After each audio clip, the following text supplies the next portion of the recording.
Hey everyone, just coming to you with this public service announcement.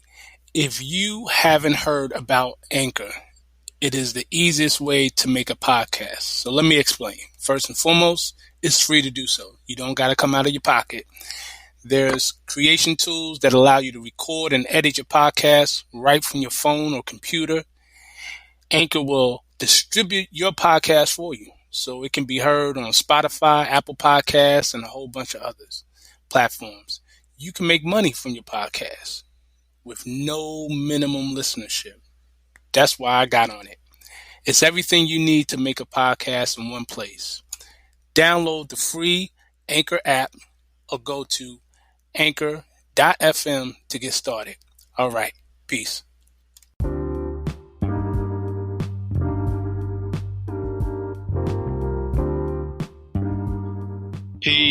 Peace.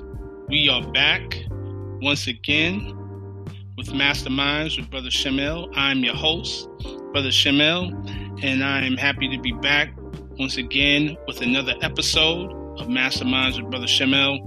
And as always, I'd like to start off by thanking all of my listeners out there, my continued supporters, and again, as always, I thank you for supporting, for listening.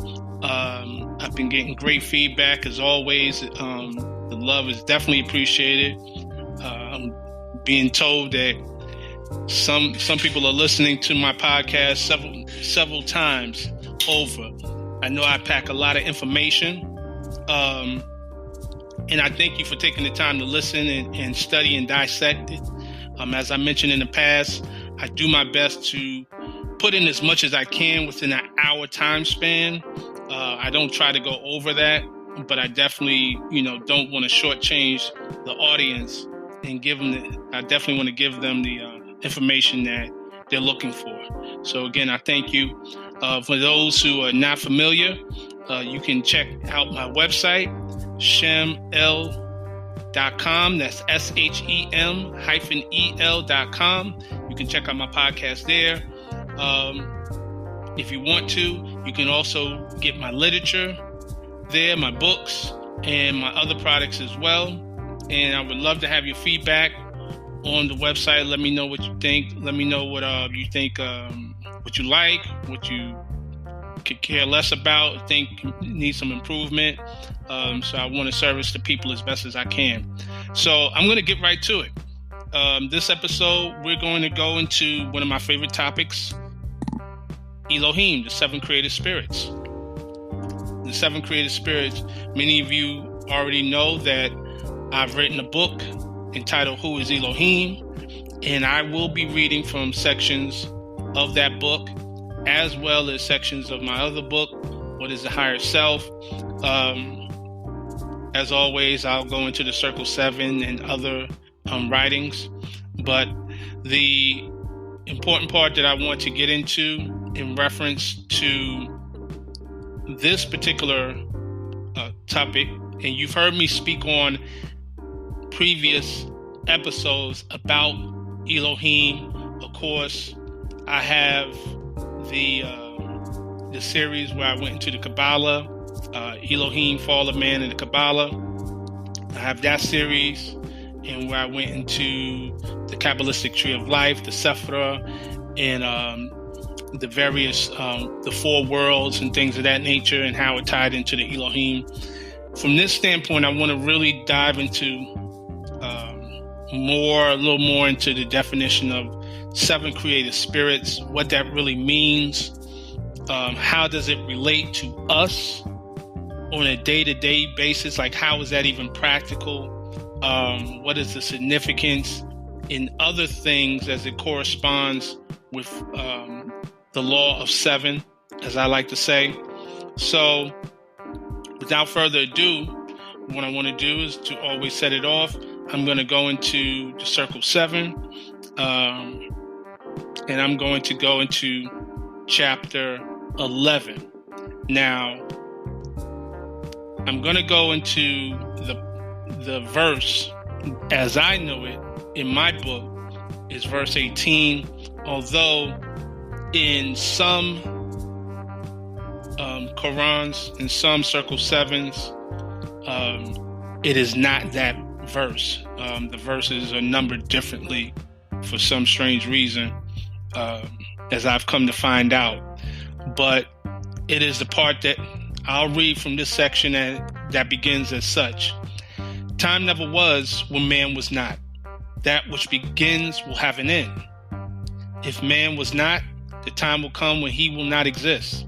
From Allah's own record we read, the triune Allah breathed forth and stood 7 spirits before his face. The Hebrews call these 7 spirits Elohim. And these are they who, in their boundless power, created everything that is or was. These spirits of the triune Allah moved on the face of boundless space, and 7 ethers were, and every ether had its form of life. These forms of life were but the thought of Allah, clothed in the substance of their ether planes. Men call these ether planes the planes of protoplast, of earth, of plant, of beast, of man, of angel, and cherubim. These planes, with all their teeming thoughts of Allah, are never seen by eyes of man and flesh. They are composed of substance far too fine for fleshly eyes to see, and still they constitute the soul of things. And with the eyes of soul, all creatures see these ether planes and all the forms of life. Because all forms of life on every plane are thoughts of Allah, all creatures think. And every creature is possessed of will, and in its measure has the power to choose. And in their native planes, all creatures are supplied with nourishment from the ethers of their planes. And I'll stop there. So I want to really dive in to the aspect of the 7 created spirits who in their boundless power created everything that ever is or was. Of course, we know in the Moor's questionnaire, the question is asked, who is Elohim? And the answer is Elohim is the 7 created spirits that created everything that ever was, is, and ever more to be. So you have that term, 7 created spirits. Now, we've spoken in length in previous episodes about the 7, but let's get into creative spirits for a moment, because that will be very important to have an understanding. So what I like to do is basically get into the aspect of understanding that when we speak about the Circle 7, we find that this record was divinely prepared by the noble prophet Drew Ali, as it clearly states on the cover. Now, I've mentioned before that there's been controversy about this record. Some would claim that it was plagiarized, and I went into depth to explain that he never claimed to be the author of the book. He never claimed that he was the source of this information. He said he prepared it. He didn't say he wrote it or he authored it. He prepared it. And that would be equivalent to an editor-in-chief of a magazine or a newspaper, where they're not the writer of the articles in a publication. They prepare the writings in such a way that the reading audience can easily process that which has been written. So, also furthermore, Noble Drew Ali clearly explained that the lessons he presented were already in existence. And he clearly stated that in the introduction that is entitled Know Thyself and Thy Father God Allah, where it says in part, the reason these lessons have not been known is because the Muslims of India, Egypt, and Palestine had these secrets and kept them back from the outside world. And when the time appointed by Allah, they loosened the keys and freed the secrets. And for the first time in ages, have these secrets been delivered in the hands of the Muslims of America. So the very introduction of the Circle 7 confirms the fact that Noble Drew Ali was the first melanized individual in America to present such mystical teachings to the public, right? Because remember, of course, these at one time they kept it secret. It was only in certain circles, certain secret societies. Now, these teachings include knowledge about Elohim. Now, Elohim is 7 as created spirits operate in the planes of ether, also called Akasha, right? Akasha is a Sanskrit word that means ether. The fact that Elohim are created spirits mean that they have power of creativity. Now, what is creativity? Creativity is a phenomenon by which something new and valuable is created. The scope of interest in creativity includes a multitude of definitions and methods involving various disciplines. Now, it is said that there are over 60 different definitions of the word creativity in existence. The etymological root of the word comes from the Latin word creatus, literally meaning to have grown. This literally means that creativity is a growth process. Creativity does not come about from a state of nothing. This growth process, known as creativity, starts from a seed, which is a thought of the divine, of the omnipotent, right? And this process is described in detail in the first chapter of the Circle 7, where it says in part, the thoughts of Allah are the everlasting of the past unto the never-ending days to come. And so is man, the spirit man. But man, like every other thought of Allah, was but a seed that held within itself the potencies of Allah, just as the seed of any plant of earth holds deep within itself the attributes of every part of that special plant. So spirit man, as seed of Allah, held deep within himself the attributes of every part of Allah. Now, seeds are perfect, yea, as perfect as the source from which they come. But they are not unfolded into life made manifest. The child is as perfect as the mother is. So man, the seed, must be deep planted in a soil that he might grow, unfold, as the bud unfold to show the flower.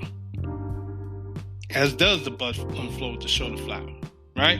So the human seed that came forth from the heart of Allah was full ordained to be the Lord of plane of soul and of the plane of things made manifest. So Allah, the husbandman of everything that is, threw forth this human seed into the soil of soul. It grew apace, and man became a living soul, and he became the Lord of all the kingdom of the soul, heart. Now let every creature hear. The plane of soul is but the ether of the spirit plane vibrating not so fast.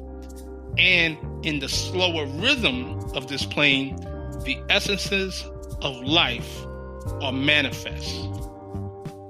Now that's very key because it's dealing with a science of manifestation, which we can do a whole episode on manifestation. I know that's a very popular thing that's talked about, how to manifest things. But if you notice, it's telling you that the ether from the spirit plane slowing down its vibration are basically resulting in life manifesting. So everything starts from the thought. So the first chapter of the Circle 7 clearly describes how creativity is a product of thought. Elohim is defined as the 7 created spirits. Thus, Elohim created things through the power of thought.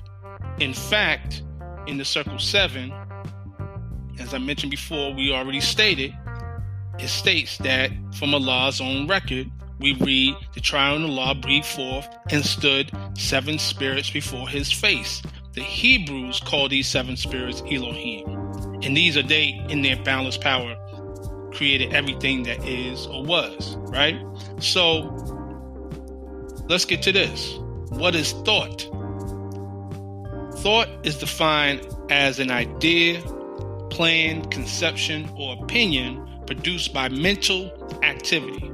Let me repeat that. Thought is defined as an idea, plan, conception, or opinion produced by mental activity. The etymology of the word thought comes from an Old English word meaning to conceive of in the mind. So that's conception. This proves, in fact, and provides insight into the fact that thought is a conception. That is birth, right? So seed, birth, right? To grow.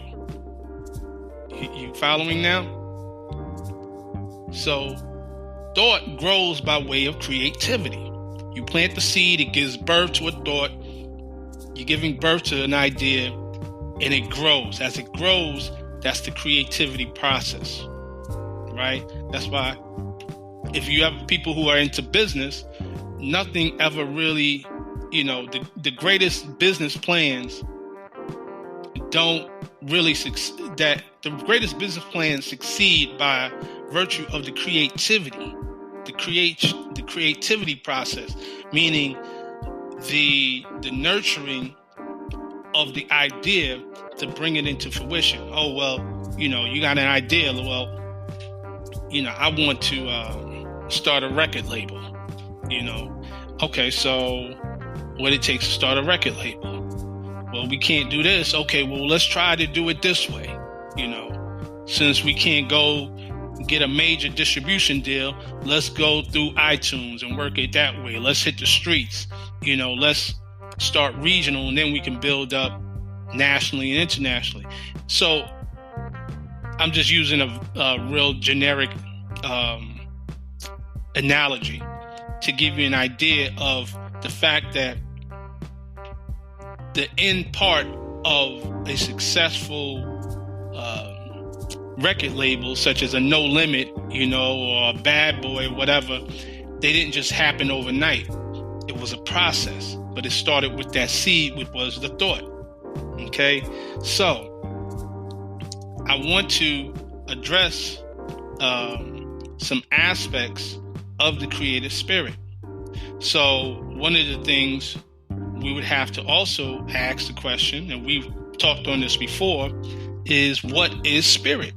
Okay, because we know that in the questionnaire, Key 97, who is Elohim? Elohim is the 7 created spirits that created everything that ever was, is, and ever more to be. We got the creativity part, but what about the spirit? You say spirit. Some people don't even have a clear conception of spirit. Some people don't know that there's a difference between spirit and soul. So what is spirit? So it is important to define exactly what a spirit is. The English word spirit, from Latin spiritus, meaning breath, literally means breath, has various meanings in the English language. But remember, I just told you that the etymology of the word, the spirit, it comes from the Latin word meaning breath. So now, when you hear in the Moor's questionnaire, what is truth? Truth is aught. What is aught? Aught is Allah. Can truth change? Truth cannot change or pass away. What other name do we give to truth? Holy breath, right? What do you have to say about the holy breath? All we can say is that it is great, it is good, it was, it is, and evermore to be. Amen. So now you're seeing the connection between that holy breath, right, which is the truth, Ot, and the Elohim. But let me go further. Let me expound on spirit. Most of the definitions of spirit relate to a non-physical substance which animates the physical body. The word spirit is usually used metaphysically to refer to one's consciousness or personality. So where exactly is one of the main sources of this metaphysical usage of the word spirit? So when we look into that, we go back to the Arabic language where the word for spirit is nafs. Nafs is a cognate of the Hebrew word nephesh, which occurs in the Quran of Mecca or the Great Quran of Muhammad multiple times and means self. Nafs, which is nun fa sin in Arabic, or N-A-F-S in the English spelling.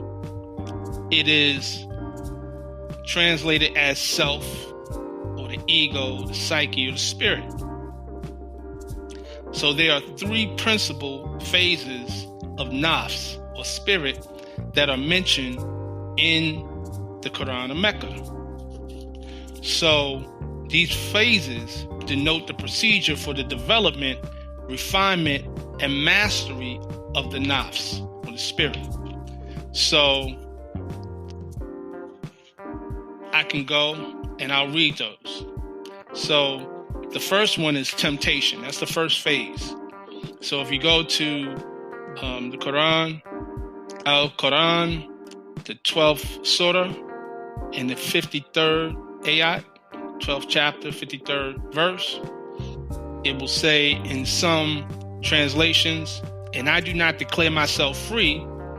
Most surely, man's self is wont to command evil, except such as my Lord has had mercy on. Surely my Lord is forgiving, merciful." That's the first stage, right? Or also in the Quran, the 79th surah and the 40th ayat, where it would say, "And as for him who fears to stand in the presence of his Lord and forbids the spirit from low desires." Okay, that's the first stage, temptation. Second stage, if you go to Al-Quran, the 75th surah and the second ayat, it will say, "And I do call to witness the self-reproaching spirit." That second stage is self-reproach or self-accusation, to accuse, self-examination, to point the negative aspects of the spirit, as it says in the Quran, or the self, right? Because according to chapter 1 of the Circle 7, man is not the body nor the soul. He's a spirit and a part of Allah. Okay? Now, when it gets to phase 3, that's tranquility. And that's tied in with Al-Quran, the Quran of Mecca, 89th surah, and the 22nd, or I should say the 27th ayat, where it says, "O spirit that art at rest." Okay? Ya ayatuha al-nasfu al-mu'minatu. Okay? O spirit that art at rest. So these three phases of the spirit, or the nas, or the self, coincides with the account on how man must go through trials and tribulations to be at one with the omnipotent, with the divine. Okay, this account is described again in the first chapter of the Circle 7, where it says the following: "Perfected man must pass through all the ways of life, and so a carnal nature was full manifest, a nature sprang forth from fleshly things. Without a foe, a soldier never knows his strength, and thought must be developed by the exercise of strength. And so this carnal nature soon became a foe that man must fight, that he might be the strength of Allah made manifest. Let every living thing stand still and hear. Man is the Lord of all the plane of manifest, of protoplasm, of mineral, of plant, of beast, but he gave up his birthrights just to gratify his lower self. But man will regain his lost estate, his heritage, but he must do it in a conflict that cannot be told in words. Yea, he must suffer trials and temptations manifold. But let him know that cherubim and seraphim that rule the stations of the sun and spirit of the mighty Allah who rule the solar stars are his protectors and his guide, and they will lead to victory. Man will be fully saved, redeemed, perfected by the things he suffers on the plane of flesh and on the plane of soul. When man has conquered carnal things, his garb of flesh will then have served its purpose well, and it will fall, will be no more. Then he will stand untrammeled on the plane of soul, where he must complete his victories. Unnumbered foes will stand before man upon the plane of soul. These he must overcome, yea, overcome them every one. Thus, hope will ever be his beacon light. There is no failure for the human soul, for Allah is leading on, and victory is sure. Man cannot die. The spirit man is one with Allah, and while Allah lives, man cannot die. When man has conquered every foe upon the plane of soul, the seed will have full opened out, will have unfolded in the holy breath. The garb of soul will then have served its purpose well, and man will need it nevermore. It will pass and be no more, and man will then attain unto the blessedness of perfectness and be at one with Allah. So in that portion of the Circle 7, it is important to note that at the end of that, it mentions the holy breath.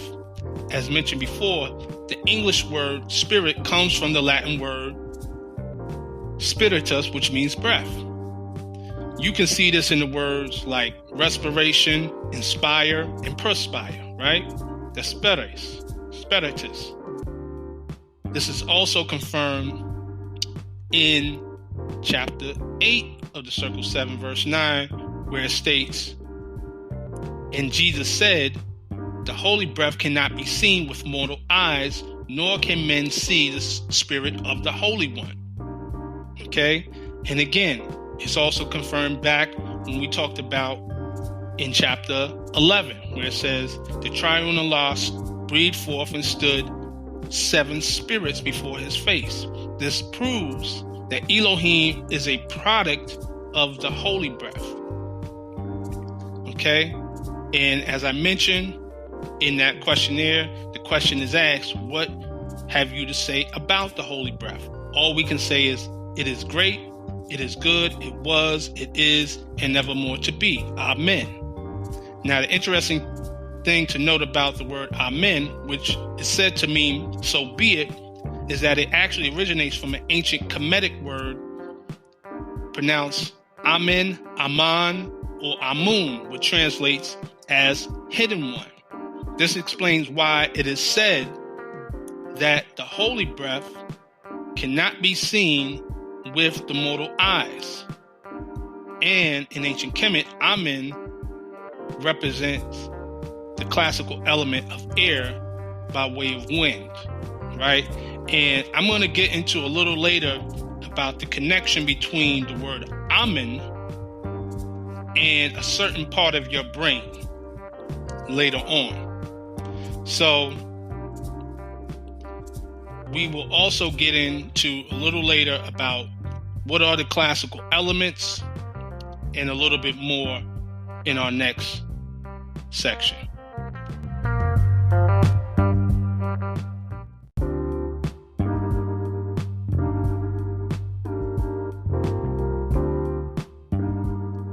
So, what exactly are classical elements?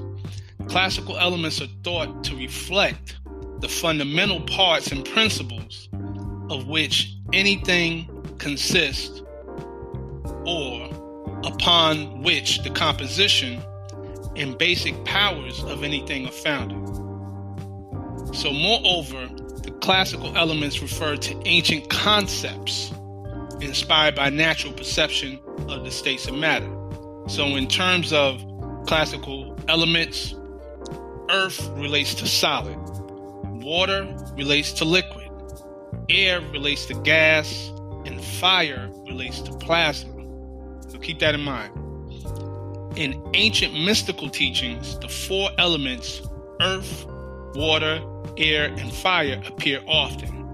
Now we're all familiar with that legendary soul group, Earth, Wind, and Fire. Well, that's where it comes from, the elements. Sometimes there appears a fifth element, or quintessence. Let me say it right. Quintessence, right? Quintessence. After quint, meaning fifth.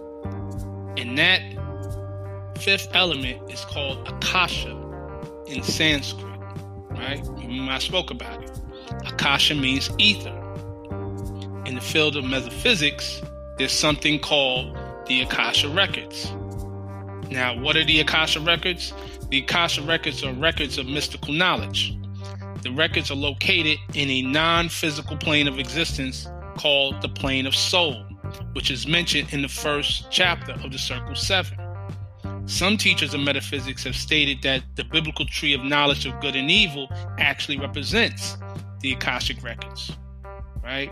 Now, this tree is mentioned in the book of Genesis chapter 2, verse 9, where it states, "And out of the ground made the Lord God to grow every tree that is pleasant to the sight and good for food, the tree of life also in the midst of the garden, and the tree of knowledge of good and evil." Right? And in the third chapter of the book of Genesis, it speaks of the knowledge of the tree of the knowledge of good and evil bearing fruit. Okay? Now, the fruit on this tree was considered edible and had the ability to make one wise. So when we read the book of Genesis chapter 3, verses 1 to 7, it states, "Now the serpent was more subtle than any beast of the field which the Lord God had made. And he said unto the woman, Yea, have Elohim," right? Because that, keep in mind, Elohim is actually the first word used in Hebrew for God in the book of Genesis. "Have Elohim said, Ye shall not eat of every tree of the garden. And the woman said unto the serpent, We may eat of the fruit of the trees of the garden, but of the fruit of the tree which is in the midst of the garden, Elohim have said, Ye shall not eat of it, neither shall ye touch it, lest ye die. And the serpent said unto the woman, Surely, for Elohim, ye shall not surely die." Okay? Let me say that again. "And the serpent said unto the woman, Ye shall not surely die, for Elohim do know that in the day thereof, then your eyes shall be open, and you shall be as Elohim, knowing good and evil." Now, this is a very important point we're going to drive home. I'll repeat that. "Ye shall not surely die, for Elohim do know that in the day ye eat thereof, then your eyes shall be open, and you shall be as Elohim, knowing good and evil." Now, I'll stop there real quick before I continue. What eyes were they talking about if she was already seeing everything in the garden? It couldn't have been physical eyes. it had to been the inner eye being open. What is that inner eye? We'll get into that. Now, and when the woman saw that the tree was good for food and that it was pleasant to the eyes and a tree to be desired to make one wise, she took of the fruit thereof and did eat, and gave also unto her husband with her, and he did eat. And the eyes of them both were opened, and they knew that they were naked, and they sewed fig leaves together and made themselves aprons. Okay, so it's important to note that in the above passage, that it speaks of the eyes of the woman and the man. It never mentions the names Adam and Eve, by the way. It says the woman and the man. Question is asked in the Moor's questionnaire about the name of the first physical man. Can you give us the name of the first physical man? His name cannot be used only by executive rulers of the AC of the MST of A. What are the words of the AC of the MST of A? Adept Chamber of the Moor Science Temple of America, Third Heaven. Right? What is the name of the first physical man? So, and then after that it says, who were Adam and Eve? And then it says they were the mothers and fathers of the human family, Asiatics and Muslims. So the first man and woman was not Adam and Eve. Just to throw that at you. Something to think about. See, those who know the ancient texts, they know these facts. It's just the common everyday people stuck in religion, institutionalized religion, the clergy, not the clergy, but the congregation, the laymen, they don't know this. Okay? So this fruit is commonly referred to as an apple, though there's no mention of such a fruit. You won't find the word apple in there. The eye spoken of in this passage has been called the third eye, right? Some would say it's more correctly the first eye. Also the inner eye, which is scientifically known as the pineal gland in human beings. Now, what is a third eye, you say? In metaphysics, when they say the third eye, they're referring to an invisible eye which gives perception beyond physical sight. It refers to the gate that leads to ether planes of higher consciousness. In the Circle 7, it refers to the inner eyes as eyes of soul. And I spoke about that, right? We just mentioned that in chapter 11, okay? So I won't go there again. But one of the things I want to speak about is that among the ether planes is where one can access the Akasha Records via the opened inner eye. And now the Akashic Records is also referred to in the book of Enoch, which is not in the Bible, as the tablet of heaven. So in the book of Enoch, chapter 92, verse 3, it states, quote, "Concerning these things will I speak, and these things will I explain to you, my children, I who am Enoch, in consequence of that which has been shown to me from my heavenly vision and from the voice of the holy angels have I acquired knowledge, and from the tablet of heaven have I acquired understanding." It should be noted that in that passage, Enoch speaks about having heavenly vision, which would have to have come from his inner eye being open. By way of the inner eye, the pineal gland, Enoch was able to read and understand the tablet of heaven, i.e., the Akashic Records.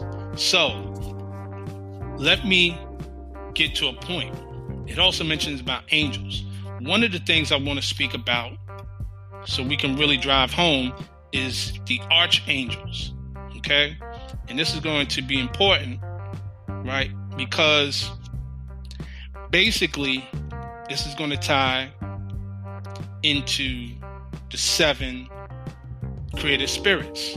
It has been said that the 7 created spirits are the 7 archangels. Now, so therefore, the question there coincides with the book of Revelations, right? In key 98, the question is asked, what is Elohim sometimes called? The answer to that is the 7 eyes of Allah. That coincides with Revelation chapter 5 verse 6, which states, and I beheld, and lo, in the midst of the throne and of the 4 beasts, and in the midst of the elders stood a lamb as it had been slain, having 7 horns and 7 eyes, which are the 7 spirits of God sent forth into all the earth. All throughout the book of Revelations, there's mentions of 7 spirit angels or 7 spirits. These angels are actually archangels. They are usually accompanied with 7 stars, 7 lamps, or 7 trumpets. The 7 angels are responsible for the opening of the 7 seals. In fact, the Circle 7 is also, or I should say, the official title of the book, which is the Holy Quran of the Moor Science Temple of America, also has been referred to as the Holy Quran of the Moorish Holy Temple of Science, is referred to by those within that circle as the Circle 7, as I mentioned, always mentioning, or the 7th seal. Okay? Now, also there's a mention in that verse that I mentioned in chapter 5 of Revelations of horns. And that's going to be key when I get into it. So, now, before I even go there, I'm going to get into that aspect. But I want to make sure I drive this point home. And I'm going to go back to the archangel degree. But I'm going to kind of jump a bit. One of the things when we deal with the principle of 7 is you see 7 is all throughout. 7 is the number of perfection, right? For those who know numerology. Okay. Now, 7 is mentioned all throughout the Bible as well as other writings as well. It's a very important number. Now, many mystical systems connect each archangel with one of the traditional 7 luminaries. Now, the 7 luminaries are 7 visible objects in the heavens that move counter to that of the other celestial objects. And they are the following: the moon, Mercury, Venus, the sun, Mars, Jupiter, and Saturn. Those are the 7 luminaries. Okay? However, there's a disagreement as to which archangel corresponds with the celestial body. And there's even a further disagreement as to the names and the functions of the 7 archangels. Different societies will have different lists of names. But we can get into that later. So if you read Revelation chapter 1 verse 20, it will say the mystery of the 7 stars which thou sawest in my right hand, and the 7 golden candlesticks. The 7 stars are the angels of the 7 churches, and the 7 candlesticks which thou sawest are the 7 churches. It should be noted that there exists a 7-star constellation called Pleiades. In astronomy, the Pleiades is also called 7 sisters. And I want to give honors to the brother who actually asked me a question about the 7 sisters, and I'm going to answer that question. I gave him the answer, but I'm going to go into that in this podcast. So, Pleiades is an open star cluster, right? It's a cluster most visible to the naked eye in the night sky. It's mentioned in the Bible. In the Bible, Pleiades is mentioned as, in the Hebrew word, is Kima, 3 times, and it's always mentioned in conjunction with Orion. Okay, so I'm going to give you brief, and I'm not even going to, I'll read one of the verses, which is the book of Job, chapter 9, verse 9. That's very, law governs all events. We spoke about 9 in the previous episode. Job 9, verse 9 says, which maketh Arcturus, Orion, and Pleiades in the chambers of the south. Okay. It's also mentioned in the book of Amos, chapter 5, verse 8, in the book of Job, chapter 38, verse 31. So those are 3 sections in the Bible where Pleiades is mentioned and Orion is mentioned. Okay, so you know it's important. So the question was asked to me about channeling the energy of the 7 sisters, or the energy of the Pleiades star constellation. So in various theosophical New Age societies, they speak in reference of the 7 cosmic rays that can be channeled through or from the 7 sisters, those 7 stars, right?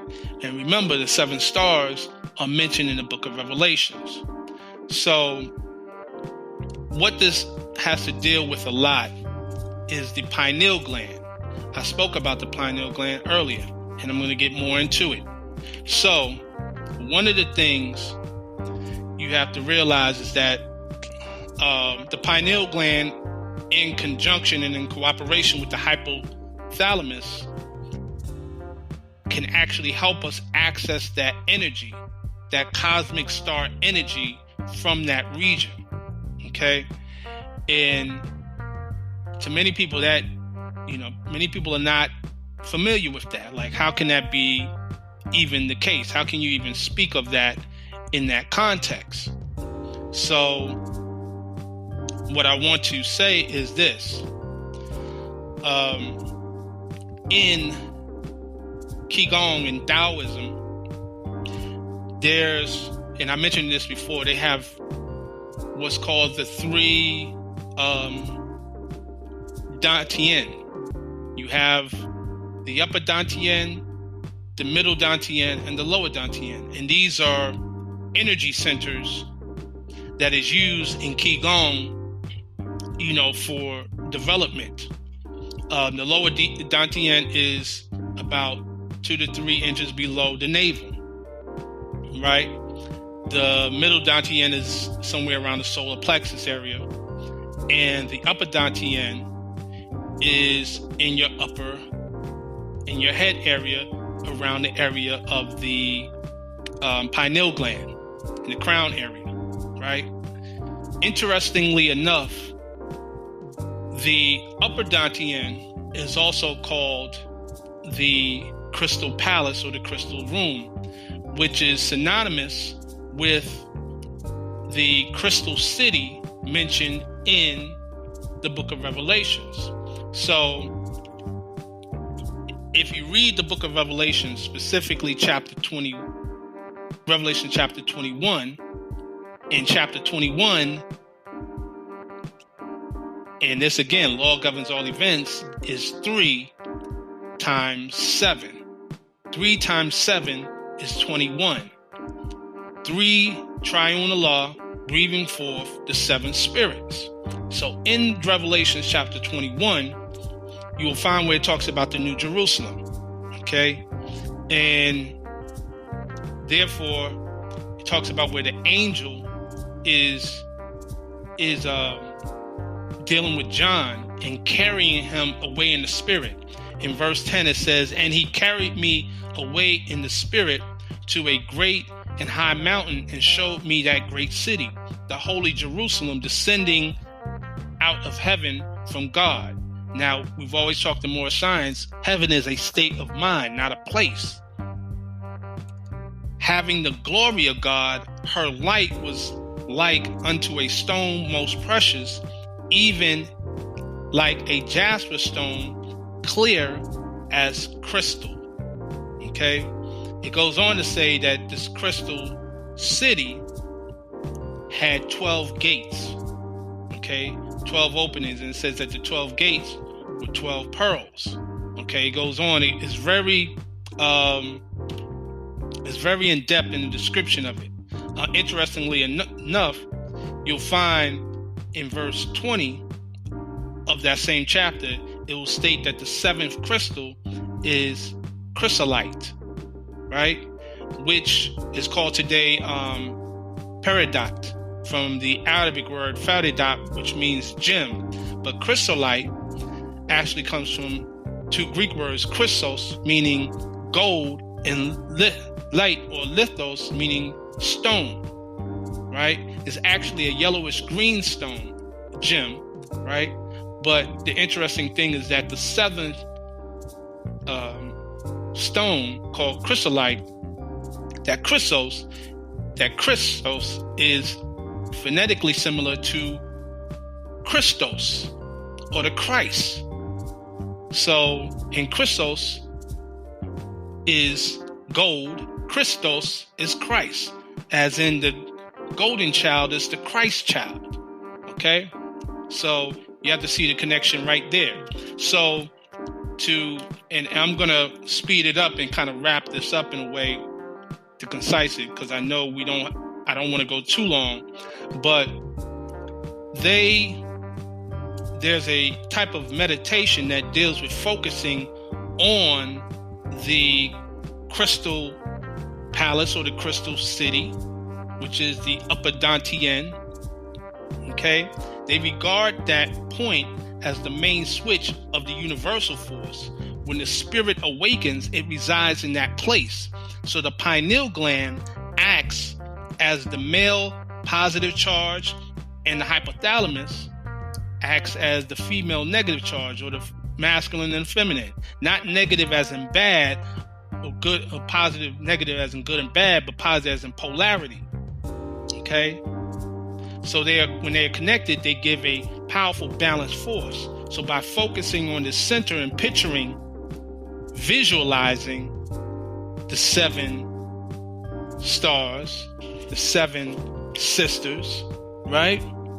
Then, which is also Pleiades, which is also called Subaru in Japanese, from which you get the car, Subaru, right? You can access the energy from that constellation, which emanates from the crown as a ray of light, okay? And that takes meditation for that. But I wanted to drop that jewel on you. Now, here's another thing. There are some major important parts of your brain that are used within your spiritual development. I mentioned the pineal gland. There's a pituitary gland. I mentioned the hypothalamus, right? I also mentioned there's also the thalamus, and last but not least, there is the hippocampus. Now, here's something you need to know. The etymology of the word hippocampus. Hypos means horse. Campus means sea monster. And it is white matter. It's called a hippocampus because they say it looks like a seahorse, right? There was an old song, came out in, I think, the 80s. The song pretty much says the following: if you want to ride, don't ride the white horse. Now, those who are familiar with that terminology know that the white horse is a term used for cocaine or heroin, right? That's a slang term. Now, why would they say that? Why would they refer to that? And why would they make that statement, riding the white horse? Okay? Could it be? Now, some would say because it's the powder. But interestingly enough, abuse and usage of cocaine and heroin affects the hippocampus area of your brain, which is responsible for memory, and it damages to a point where you will have a hippocampal stroke. Don't believe me? Look it up. So it's interesting that they connected that song about riding the white horse to those particular drugs, and the usage of those drugs directly affects and damages the hippocampus area of your brain. So these are various things that we have never been made aware of, to see that we are always taught from a religious, institutionalized religious concept that these things are outside of you. The Crystal City, like it's something like a UFO is going to come out the sky. No, the Crystal City, or that Crystal Palace, Crystal Room, is within your own brain, right? That's the upper dantian, that source of energy which you channel, right, to get those cosmic rays of light, or what they would call the force of heaven, the universal force. Okay, and so in the angels mentioned in that book of Revelation, right? We teach in Moor science. The question is asked, what is an angel? The answer is an angel is a thought of Allah manifested in human flesh. So that thought of the divine manifested in human flesh, that thought, you use the focus to carry you up, to raise your vibration up to your upper dantian region, around the pineal gland, opening it up. Your eyes being open and being as Elohim, as gods, as the part of the creative spirits. Okay? So it all ties in together. This is all demonstrations of you raising up to your higher self, to your God self. Now, going back to the archangels, as I wrap this up, the question asked is, what are archangels? Archangels are angels of high rank. Although there are beings similar to archangels found in various spiritual systems, such as the Ennead of ancient Kemet, what is called Egypt today, the word archangel is often associated with the Abrahamic religions, that being Judaism, Christianity, and Islam. So the earliest mentions of the 7 archangels is in the book of Enoch. Remember, I talked about the book of Enoch before. Now, the book of Enoch is in the language of Ethiopia, Gais, right? Or Jiz, with Amoraic sections from the Dead Sea Scrolls. But that particular language that it is strictly found in the region of what's called today Ethiopia, which was known as Kush before. So we know that this is of African origin, right? Kushite origin. And there's even a book that says, I think it's called Ethiopian Book of Enoch that's out, which is a translation of that text. So in the Circle 7, it speaks about Kush, specifically in chapter 47, verses 2 to 4, where it states, Old man Kush and his family are the first inhabitants of Africa who came from the land of Canaan. His father Ham and his family were second. Then came the word Ethiopia, which means the demarcation line of the dominion of Amexem, the first true and divine name of Africa. Okay, so in the book of Enoch, the 20th chapter, it gives you the names, the first names ever given in terms of the archangels. Okay, so you go from there, and then you can tie it back to Genesis chapter 6, where it talks about Beni Elohim, or the sons of God. And I say all this to say the following. When you look at these texts and you get deep into what they call the divine council of the seven created spirits, you understand that these forces tie in not only outside but mainly within you, because each one of you has the ability to be a created spirit. Thus, you operate on the seven, the number of perfection, and become Elohim. And with that, I say peace and love.